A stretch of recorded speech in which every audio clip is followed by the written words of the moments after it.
Hello everybody, welcome to Bite Size Networking. I'm assuming if you've clicked on this video, you're frustrated, annoyed that your computer is not running the same way it did when you first got it.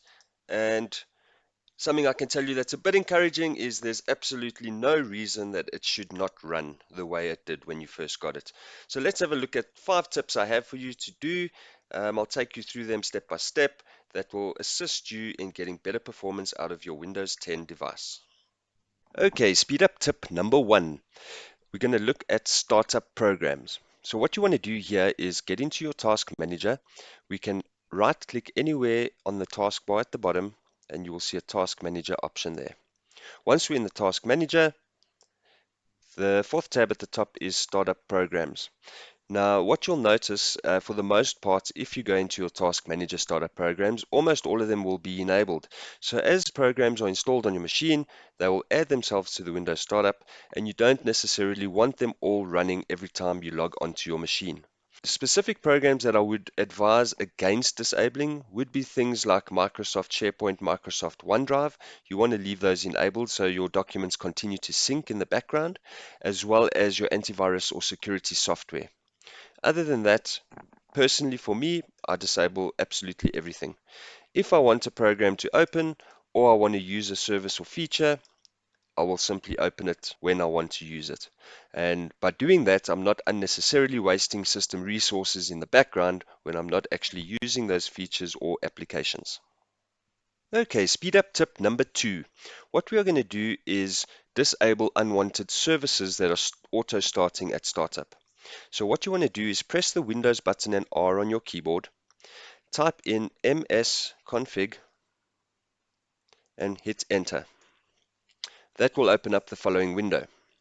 If you look at the third tab at the top, it is called Services. We can go into that tab.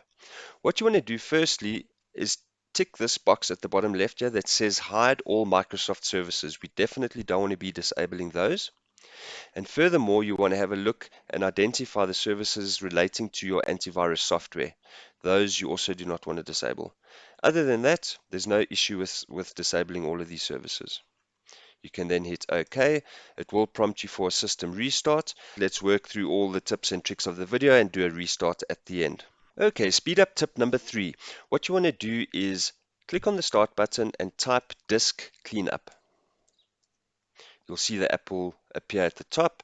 You can click on disk cleanup. It will then open the following window. So what this is going to do is going to locate any temporary files, any files that were perhaps dumped on your hard drive while doing an installation, things like that, unnecessary files really, and delete them. So you can then just say clean up system files. Okay, so the scan is finished running. You'll see over here it says total amount of disk space that I will gain by running this disk cleanup is 4.97 gigs. So this is quite a bit of space that we're freeing up here. You can click OK. It will ask you if you're sure you want to permanently delete these files. You can say yes, because as mentioned before, these are unnecessary and temporary files. It will then run, clean up, and free up that space for us. Now, this Windows Update part of the cleanup can take a little bit of time to run, but be patient. The results will be well worth it. And especially if this is the first time you're running this cleanup in some time, or the first time you're running it period, you can expect it'll take some time. But as you do it periodically and more often, it should be a lot less tedious. Okay, speed up tip number 4.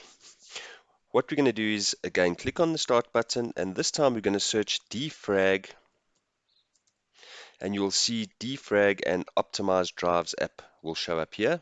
You can select that. So I prefer to do this after doing the disk cleanup because obviously when data is added to the drive and removed from the drive, that's what then causes the fragmentation over time.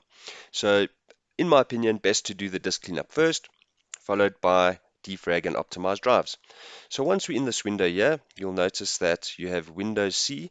You may have multiple drives attached to your machine, but for the most part, under most circumstances, the C drive will be your system drive, and that's the one that your operating system is running on, and that's the one that you want to optimize because that directly affects the speed of your system.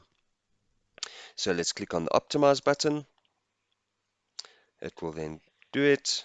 And because I've got a solid state hard drive, it has run nice and quickly. The Defragment Optimize. If you have a normal conventional hard drive, it will take somewhat longer to run. If it hasn't been run for a very long time, it's going to take quite a bit of time to run because it will be somewhat more fragmented. So this is something I'd recommend doing perhaps on a weekly basis or a monthly basis. Should be good enough depending on how you utilizing your drive. Speed up tip number 5. Let's click on the Start button and search the word animations. You'll see show animations in Windows. Let's select that option.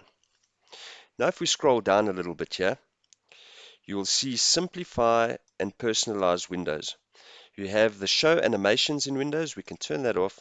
Show transparency in Windows, we can turn that off. And automatically hide scroll bars in Windows, which is these on the side here, we can turn that off. It's a small tweak that will definitely improve the performance of your system when opening and closing programs, windows, and menus. That's the 5 speed up tips I have for you today. So I think as a rule of thumb, it's always good to restart your system after performing tweaks and settings like this to make sure that they've all taken effect and you can enjoy the improved performance of the settings that we've just applied. Alright guys, thanks for watching. We've come to the end of the video. Please be sure to subscribe and hit the bell icon so you can be notified of any future videos. This is Bite Size Networking by Mike Lopez, and remember, you can only eat an elephant one bite at a time. So keep on keeping on, guys. Until the next time.